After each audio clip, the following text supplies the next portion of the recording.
Salut tout le monde, le moment est revenu de vous faire une vidéo de produit terminé. Sachez que vous pouvez à tout moment, quand un produit ne vous intéresse pas, cliquer sur ce petit bouton qui sera de ce côté là, qui vous permettra de passer au produit suivant afin de ne pas vous ennuyer à mourir tout simplement avec des produits qui ne vous intéressent pas.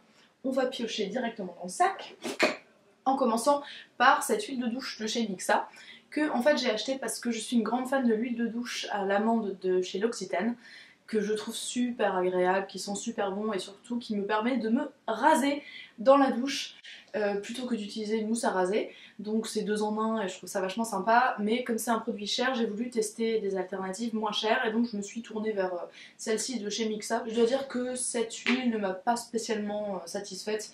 Déjà, elle n'a pas une odeur flamboyante, enfin elle sent genre le savon quoi, du coup c'est pas comparable du tout à l'huile de chez L'Occitane. Alors c'est marrant parce que c'est censé être haute nutrition, etc. genre pour les peaux hyper sèches et tout, et moi je trouve pas du tout. J'ai des gels douche qui me font la peau vachement moins sèche que ça, donc je trouve pas que ça soit super efficace déjà comme ça. En plus, elle mousse assez facilement, donc c'est sympa quand on veut se laver. En revanche, quand on veut l'utiliser pour se raser, c'est pas spécialement adapté. Donc je sais bien que c'est pas écrit dessus huile de rasage, mais moi j'aimais bien ce côté double emploi du produit, et du coup là je l'ai pas retrouvé, donc c'est un produit que je rachèterai pas. J'ai fini ce shampoing de chez Aussie, qui est un shampoing pour cheveux colorés. Qu'ai-je pensé de ce shampoing? Déjà, je le rachèterai pas parce que maintenant je suis passée au sans silicone et s'il y a bien un produit qui est bourré de silicone, c'est ça. À part ça, c'était pas un mauvais shampoing. Je dirais que pour préserver la couleur, c'était sans doute pas mal. Il était très facile à mettre sur les cheveux, très facile à faire mousser et à rincer, donc c'était assez sympa. Avantage aussi, il ne faisait pas regresser mes cheveux plus vite que d'habitude. À part ça, il sent la pêche, mais genre ça sent la pêche genre beaucoup. Donc moi je trouve ça un petit peu abusé, surtout que l'odeur de pêche c'est un peu genre... il y en a partout, donc c'est pas... Enfin genre je m'en suis complètement lassée, comme l'odeur de banane ou de fraise quoi, si vous voyez ce que je veux dire. Ambiance yaourt pour enfants. Donc voilà, c'est pas spécialement un mauvais produit. Je ne sais pas s'il vaut son prix qui est quand même un peu élevé. Et moi personnellement je ne le rachèterai pas puisque maintenant j'utilise des produits sans silicone. Restons donc sur les cheveux avec cet après-shampoing du Petit Marseillais à l'extrait de lin et au lait d'amande douce qui est mon après-shampoing préféré. Pareil, je ne le rachèterai pas parce qu'il y a des silicones dedans et que donc maintenant je suis passée au sans silicone. Mais en tout cas, quand j'utilisais des produits avec silicone, c'était mon après-shampoing préféré. Alors il n'est pas censé faire des miracles, c'est pas le truc le plus réparateur de la terre, etc. Mais je trouvais justement très agréable au quotidien, enfin pas au quotidien parce que je me lave pas les cheveux tous les jours, mais vous voyez ce que je veux dire, chaque fois que je me lave les cheveux, genre tous les 2-3 jours, je le trouvais très agréable parce qu'il démêle, il hydrate, il alourdit pas du tout les cheveux, il les fait pas regresser plus vite, il a une odeur que moi j'adore. Bref, vraiment très sympa, pas cher, en plus il faut le laisser poser que 1 minute, donc c'est pas le truc genre vous attendez en vous les pelant dans votre douche pendant 1 heure, donc très bon, très bon après-shampoing. Restons un petit peu sur les cheveux avec 2 shampoings secs que j'ai terminés. J'ai terminé ce petit format du shampoing sec de chez Chlorane qui est mon shampoing sec préféré. Il est très efficace, vraiment toute la journée. Il sent une odeur qui n'est pas trop forte mais qui en même temps est agréable. C'est pas l'odeur qui va venir parasiter votre parfum ou quoi que ce soit. Même maintenant que j'ai les cheveux plus foncés qu'avant, je le frotte un petit peu plus pour faire partir les résidus, mais je peux vraiment m'en sortir sans avoir du tout de traces blanches et il laisse pas non plus les cheveux rêches. Enfin, c'est vraiment le meilleur que j'ai trouvé, ça y a pas de souci. Je l'ai déjà racheté en plus grand format cette fois-ci. Et puis j'ai aussi fini enfin celui-ci, le Batiste Brit. Alors les shampoings secs Batiste, moi je suis un peu mitigée par rapport à ça. Ils ont l'avantage d'être les moins chers du marché, en tout cas dans ce que j'ai pu trouver moi c'est les moins chers en fonction de la quantité. Ils sont relativement efficaces, mais efficaces je dirais plutôt pour la soirée. Parce que je trouve que justement après au milieu de la journée on se retrouve avec cet aspect un peu crade, un peu genre collé, aggloméré qui moi m'emballe pas du tout, voilà. Donc pour une soirée ça peut être sympa, si c'est comme ça que vous utilisez vos shampoings secs, ça pourra vous être utile. En revanche, moi je préfère partir sur un truc qui va être efficace toute la journée. En plus de ça, les shampoings secs Batiste ont tous des odeurs très fortes. Et celui-ci que j'ai pris un petit peu au pif a une odeur que je trouve abominable. C'est pour ça que j'ai mis très longtemps à le finir. Alors je pense que ça fait 2 ans que je l'avais sur mon étagère. Je sais que les odeurs c'est subjectif, mais alors il sent hyper fort et enfin... non quoi, non. J'ai fini cette crème pour le corps de chez Another Stories, qui est une crème pour le corps qui m'a beaucoup plu. Alors elle a une odeur qui est assez forte, donc si vous aimez pas l'odeur, ça craint. Par contre, Another Stories fait plein d'odeurs différentes, donc c'est assez sympa. C'est des odeurs qui sont en général assez originales, donc ça peut valoir le coup d'aller jeter une narine. J'ai pas besoin a priori de mettre de la crème sur mon corps, sauf sur mes mollets que je rase et qui sont en général assez secs. Donc c'est un peu la seule partie de mon corps qui a vraiment besoin de crème, si je peux utiliser le mot besoin. Mais je trouve que celle-ci était particulièrement bien parce qu'elle hydratait bien, mais elle n'était pas super collante, elle pénétrait assez rapidement dans la peau. Elle a une texture très agréable qui est bien, qui est épaisse et en même temps crémeuse, et comme je vous ai dit, elle est épaisse mais elle pénètre bien. Donc c'est vraiment un bon produit, je trouve. Et je pense que j'y retournerai peut-être en essayant une autre odeur, parce que celle-ci je m'en suis lassée, mais très très bien. Chapeau, Another Stories. J'ai fini ce masque à l'aloe vera de chez The Body Shop. Ce masque ne m'a pas transcendé. Pour moi, c'est une version moins bien du masque apaisant hydratant d'Aven. J'ai pas trouvé qu'il était particulièrement hydratant. Il est censé être protecteur. Je trouve que c'est difficile de dire parce que un masque c'est pas quelque chose qu'on utilise tous les jours comme une crème de jour quoi. Je l'utilisais peut-être une fois par semaine ou une fois toutes les 2 semaines. Enfin bon, j'ai pas trouvé d'effet fantastique à ce masque là. Le gel nettoyant pour le visage Juliette de chez Antipode, c'était un produit qui m'a beaucoup plu. Qui est censé lutter un petit peu contre les problèmes de peau qui ont des excès de sébum ou qui ont des imperfections ou qui ont un teint relativement pas uniforme.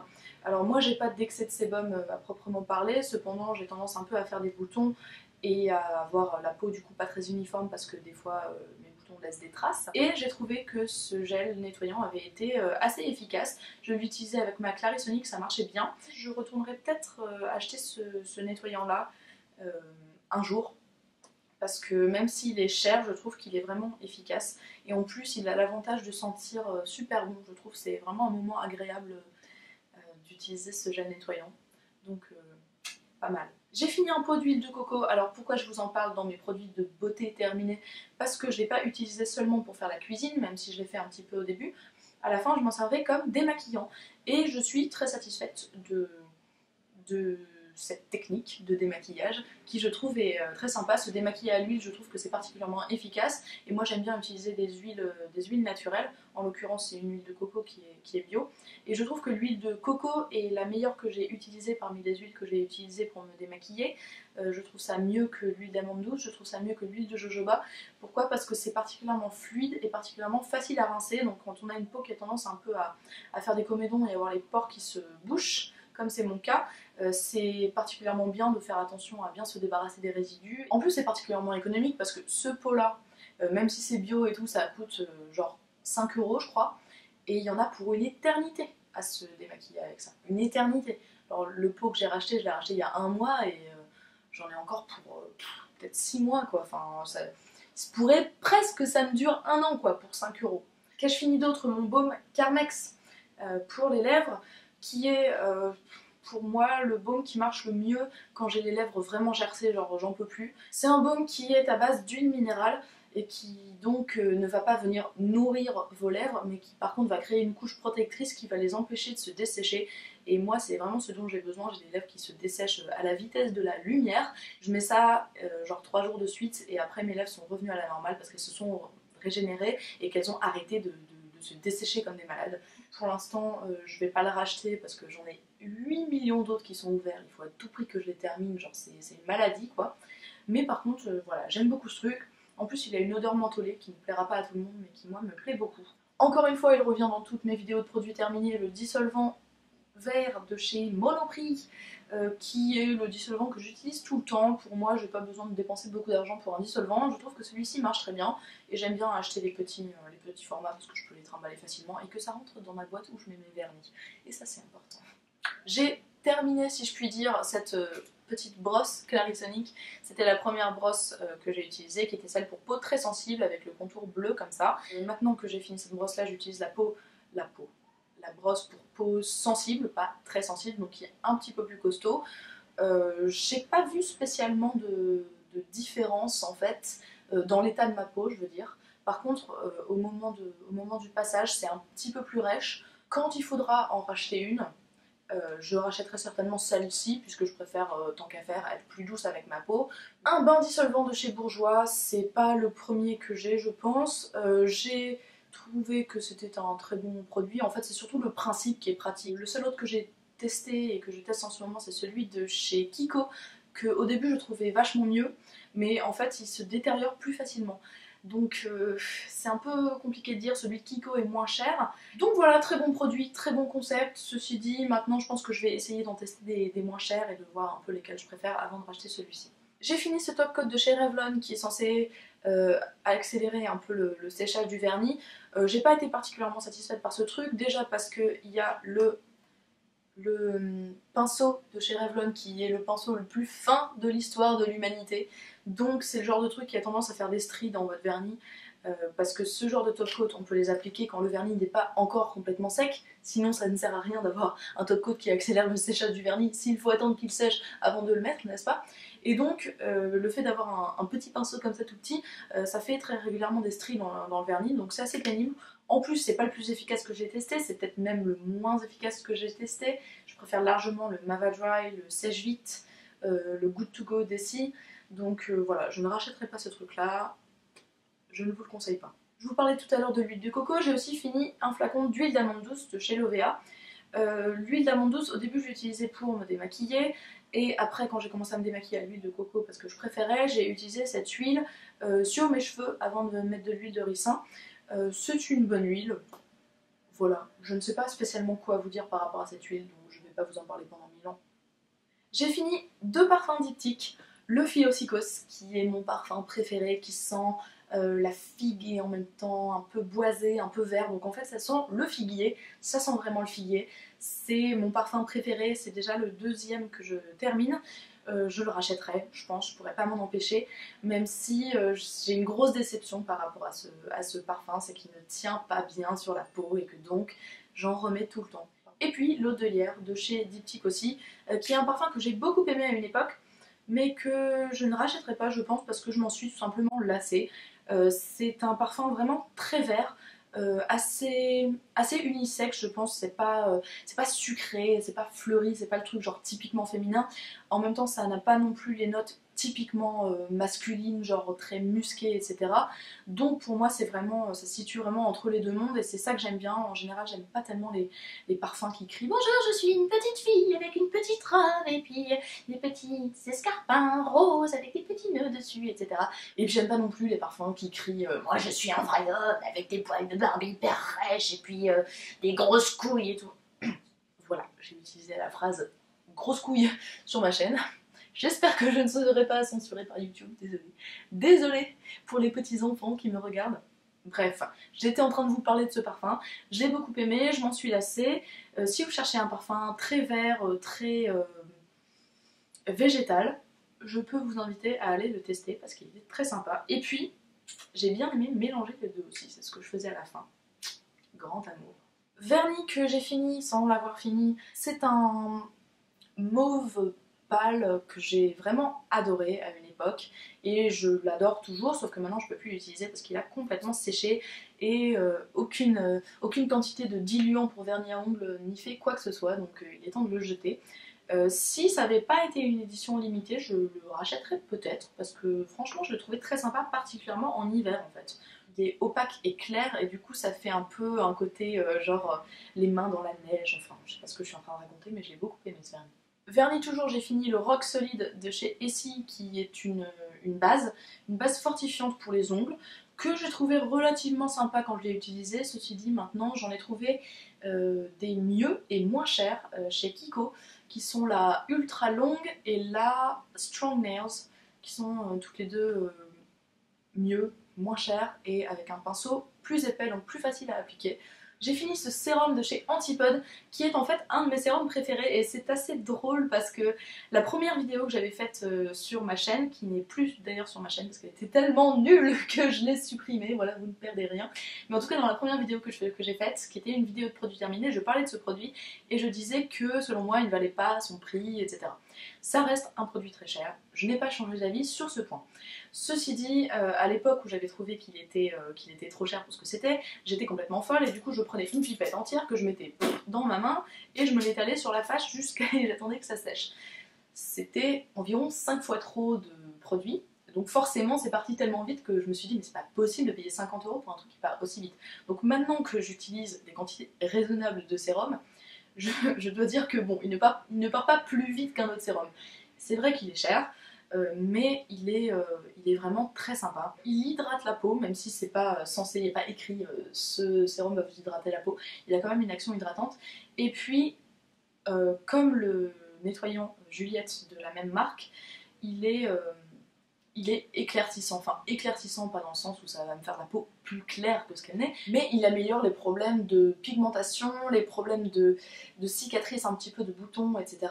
Et je le trouve assez efficace pour ça, donc c'est pas le truc genre incroyable, genre vous l'utilisez et soudain votre peau est différente, mais sur le long terme, même si en l'utilisant j'étais pas tout à fait sûre, quand j'utilise quelque chose d'autre, ma peau est moins jolie. Il n'y a pas à dire. Donc un jour je rachèterai peut-être ce sérum. Je ne sais pas, parce qu'il est cher, mais en même temps Antipode est une marque que j'aime beaucoup, qui fait des produits qui sont bio. Haha, en plus c'est bio, c'est ça qui est génial. Et donc voilà. Comme vous avez pu le voir, j'ai fait un peu le tri dans mes vernis, donc je continue. J'ai fini celui-ci, le élégant de chez Revlon, qui était un nude qui m'a beaucoup plu. Au niveau de la couleur, parce que les vernis Revlon ne sont pas les meilleurs que j'ai testés. Déjà il y a le pinceau qui est assez pénible, qui est hyper mince. Revlon, est-ce que vous pouvez pas vous mettre un petit peu au jus des pinceaux qui se font maintenant, qui sont beaucoup plus simples à utiliser, s'il vous plaît, ça serait sympa. Il y a mieux, il se fait mieux en vernis, et même pour moins cher, les vernis Rimmel sont fantastiques.